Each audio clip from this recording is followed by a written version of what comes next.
It's nobody's idea of a good time to end up working with a bad fit client. It's even worse if that client turns out to be a dun-dun-dun nightmare client. But how do you recognize a bad fit client before you end up tied to them for the duration of a copywriting project? Is there anything you can do to make sure you end up attracting only the really good ones? Let's talk about how to identify dream freelance copywriting clients so you can make sure you never work with a bad fit client again.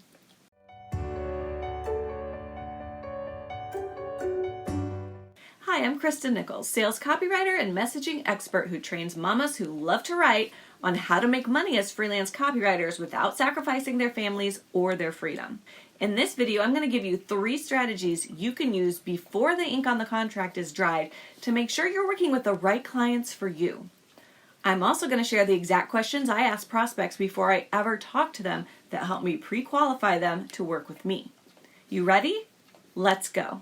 This YouTube channel is full of actionable and proven hacks, tips, and strategies for freelance copywriting mamas just like you. Make sure you subscribe and smash the bell so you get notified when my videos go live. Let's dive right into the first strategy you can use to identify good clients and avoid the nightmare ones.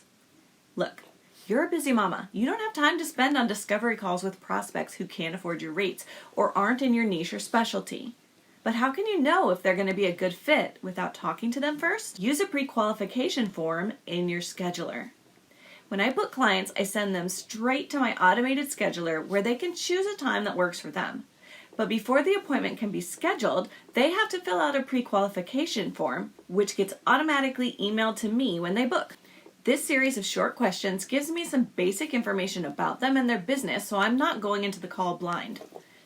My pre-qual form includes fields for basic info like their name, email, and website, but it also includes some simple yet key questions that give me a preview of what they need and whether they'll be a good fit client. Want to know what these questions are so you can use them in your pre-qualification form?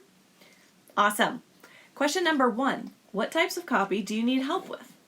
So I only write sales copy, not content copy. I want to make sure that right away the prospect can tell that if they're looking for blogs or website copy, they don't want to have to waste their time talking to me. You can set this question up as a select all that apply and then list the specific services you offer.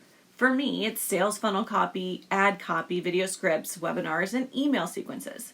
If a person isn't interested in the services you offer, they'll just move on without scheduling a call, saving you from having to take time out to talk to someone who will never hire you. Question number 2, is this a proven offer or a new offer? This question gives me a clue as to how well they know their target audience and whether their audience actually wants what they have. I personally prefer to work with clients who have converting offers already because I'll be able to get them results faster than if they were still trying to figure that out. A person who has an offer they've never sold may not quite be ready for a copywriter yet. You can set this question up as a simple yes or no question. Question number 3, do you have a tested sales funnel? This question indicates how well established the business is and whether or not you'll be starting from scratch or optimizing based on data they already have. It's also going to tell you whether they've tried marketing it online before, which is super helpful to know. This can also be a simple yes/no question. Question number 4, what's the price of your main offer? High ticket offers and low ticket offers require a different messaging strategy and copy. The more expensive the offer, the more copy they'll need to persuade their ideal clients and customers to buy. This is a great piece of information to know going into the call. So for this question, you can create a drop-down box where the prospect can select their offer's price from a range. Question number 5, what's your sales goal for this offer? It's the $1 million question, right? And the reason why I ask it in my pre-qualification form is because it tells me whether or not the client has realistic expectations. Let's say, for instance, they don't have a proven offer or a tested sales funnel yet, but they indicate that they want to make $2 million from this offer in 2023. That's going to be a major red flag to me, and I'll proceed with caution on this discovery call. On the other hand, the client may have a proven offer they're looking to scale. In that case, you can bring on some strategies and ideas with you to the call. Question number 6, who's your ideal target market? Here's another question that can provide clues as to whether or not this will be a good fit client. As a specialist in sales copy, I write for a number of different industries. I have more experience with some target markets than others. Now, it doesn't mean that I won't take on a client if they serve an industry or target market I'm not as familiar with. It just means it'll take me more time to go through the research phase. So I'll have to look at my bandwidth and whether or not my team and I can take on a project with more research. There are also a few industries I won't write for, period. This is an important piece of information for you to have too. Asking this question in the pre-qualification form allows you to reach out and cancel the call before anyone's time gets wasted if you know from the get-go that's not an industry you serve. Question number 7. What's the annual revenue of your business? Geez, Christa, cutting right to the personal stuff. Well, this question helps me determine whether or not the client has the kind of budget they'll need to be able to afford my rates. But I don't get too specific about it. For this question, I use a drop-down menu with income ranges from 0 to 100K up to 10 million plus. The prospect can select from it. They don't have to go back to their tax records or anything. A business that's generating less than $500,000 a year is probably going to have a hard time wanting to cough up multiple 5 figures for a copywriter unless they have another business or revenue stream funding it. If a client indicates their revenue is on the lower side, I know I'll probably offer them strategy, consulting, or one of my products instead of done-for-you copy services, which tends to be much more expensive. So when the book to call lands in my inbox, the answers to their survey questions come with it. This gives me a chance to look things over and get a big picture view of things before I hop on a call. There's no one question in this form that's necessarily an automatic deal breaker, but altogether, these questions do a pretty good job of presenting me with a general idea of whether or not this prospect will be a good fit. We'll be able to get right to the meat of the issue on the call, which saves us both time, and I highly recommend using a pre-qualification form. Now, let's move on to strategy number 2. Research before the call. All right, you've got your booked call set up and the info from the pre-qual form. It's time to play a little web detective. Yes, full-on social stalker mode engaged. Before I hop on a call with somebody, I like to get a feel for their business, their offers, their followers, and all that good stuff. So I take a half an hour or so and I visit their website and social media platforms. I look to see if they have client testimonials or reviews, whether or not we have friends in common, and whether or not they're running paid traffic. Researching the prospect before hopping on a call also does a couple of things that will help you during the call.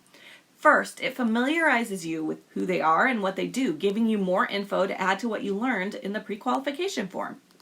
Now, technically, a person can fill out the form with any answers they want to, even if they're not true. So taking a peek at their socials and their website will give you a more well-rounded view of who they are as a person and what their business is like. You can also look for red flags in how they communicate with others online. Are they respectful and kind, or do they love drama and pick fights on Facebook? Is their audience engaged with their content on social media, or is it crickets whenever they post? Do they post? Even 20 minutes of research can show you a lot. Second, it's always a good idea to do a little research before you hop on a call with someone because it helps you to connect with the prospect and engage with relevant questions and info so they can tell you really care about their business and goals. Now let's turn our attention to what happens on the discovery call itself for strategy number 3. Ask targeted questions on the discovery call. Discovery calls are about more than just impressing the prospect so they'll hire you. Discovery calls are also for you too, so you can get an idea whether somebody's going to be a good fit client. To figure this out, I use a specific set of questions on discovery calls that helps me accomplish both goals. These questions show the prospect I know what I'm talking about and sets me apart as an expert they want to work with.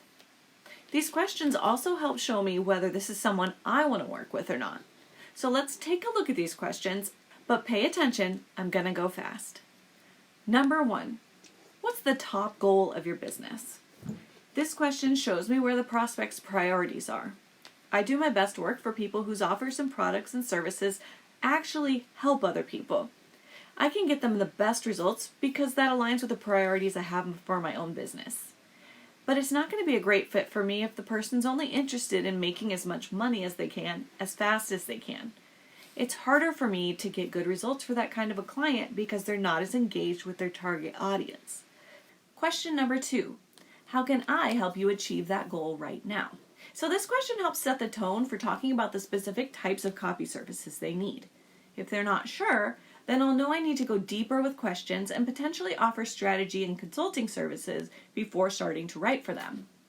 On the other hand, if they immediately know exactly which copy services they need, as in, I need challenge funnel copy and a series of 5 abandoned cart emails, boom! I know they're pretty good as far as strategy goes and may not need strategy or consulting first. I can help both of these types of clients, but it helps to understand where they're at going in so we can focus the rest of the call in the direction of what they actually need. Question number 3. Have you ever sent paid traffic to your offers before? Paid traffic, when done right, equals data, and data gives me a lot of insight on whether or not their messaging is working with their target audience. The client will probably be a little surprised that a copywriter would ask them this question. It's not a typical copywriter question, but they'll be even more surprised by the next question I ask. And that one is probably the question that makes the most difference and has landed me the most clients in the entire discovery call process. So let's get right to it. Number 4, how has your marketing performed in the past? What are your conversion and click-through rates? I come from a paid traffic background. When I shifted into sales copywriting, it made total sense to me to ask this question. But I quickly learned that most freelance copywriters don't ever ask that question on a discovery call. And it really took prospects by surprise, in a good way. But seeing data behind the scenes of my client's copy tells me a lot about what's working, what's not, and what and how to change things for better results. So when I ask prospects about this, it immediately up-levels their opinion of me. They realize I'm not just a writer, I'm a marketer who can partner with them to help them get better results and better conversions for their campaigns. And oftentimes, we'll hop right into their campaign data and break things down right then and there on the call. I've landed so many clients based on this question alone. But just a warning, if you don't yet know how to interpret data from their ads, emails, and funnels, you may want to leave this question off until you do. Question number 5. Who is your ideal client or customer? This question helps me gauge how well the prospect knows their audience so that I can suggest the exact services they need in their proposal. If I can tell by their answer that they aren't sure who their ideal clients are or haven't really dialed it in yet, I'll need to include some messaging strategy in their proposal. If they obviously eat, sleep, and breathe their target audience, they won't need that, and I'll just leave it off. It just helps me to know how to structure the proposal. Question number 6. Do you have a general timeline for this project? Realistic expectations are super important. Asking about timelines before you start a project is absolutely necessary for everyone from the get-go. Here's a helpful tip when it comes to timelines. You're allowed to charge a rush fee if a client wants something in a quick turnaround. It's important to protect your time and your paying clients' projects. A rush request means you're digging into personal time and shuffling other projects around just to get things done. Charging a rush fee makes it worth it for you and sends a message to the client that you honor your own time. And next time they'll act faster to provide you with a reasonable deadline. Question number 7 is, do you have a budget for this project? Ooh, pulling out all the crazy questions, right, Christa? Asking about the budget on a call? Well, yeah, because here's what happens if you don't. If you don't ask the client if the budget is in existence, you're not giving yourself the info you need to create a proposal that could be a win for everyone. For some clients, budget's not an issue. For others, it's a big deal. They could be sacrificing quite a lot in order to hire a copywriter like you. And getting hit with a huge proposal seemingly out of the blue can cause them to go into shock and ghost you completely. But if you ask about their budget, it gives you the information you need to help you when you sit down to create the proposal. You'll know what they're looking to spend, and you'll be able to craft the proposal to fit into that. You can even offer some other services and say they can add them on later. Just make sure you arm yourself with that information by asking about the budget. Number 8, what's your dream goal for this project? I know there was a question kind of like this on the pre-qualification form, but after you've had a chance to get to know each other and gone through all the other questions on the call, they may have a better understanding of how you and this digital marketing thing works. So get a quick recap from them on this question before you sign off the call. Understanding their big goal gives you a way to create a proposal that fills in the gaps and offers them more value that can help them reach their ultimate goal. And you can tell them you're going to do that right on the call. You might say something like, so this is what we talked about you needing today, and I'm going to include all of that in your proposal. But based on what you're telling me about your ultimate goal, I think you're going to need to keep growing your cold audience as well. So I'm going to include a few add-on services in your proposal that will help with that. And it's up to you whether or not you'd like to go with them. They can tell you care about their business and that you want to be strategic about how to help them. Now, question number 9 is really important. What is the best way to contact you? Don't assume that the email they used on your pre-qualification form is the email they want you to send their proposal to. Ask them. There's nothing worse than sending over an amazing proposal and then not hearing anything, only to discover a week and a half later that they never got it because you sent it to an email they never check. Asking them specifically which email to send gives them a heads up too, that they need to keep an eye on that inbox. And don't forget to give them an idea of when to expect the proposal. You can just tell them, I'll be sending over the proposal in the next 48 hours. These 9 questions give me all the information I need to determine whether or not this is a client I'd like to work with. And I have everything I need to create an irresistible proposal the prospect will love. So what do you think? Are you ready to identify your dream clients and steer clear of the potential bad fits? Give me a thumbs up if this video was helpful and drop a comment below. You can check out the link in the video description below. Tips, strategies, and resources for freelance copywriting mamas. I'm Christa, living the mom, wife, copywriter life.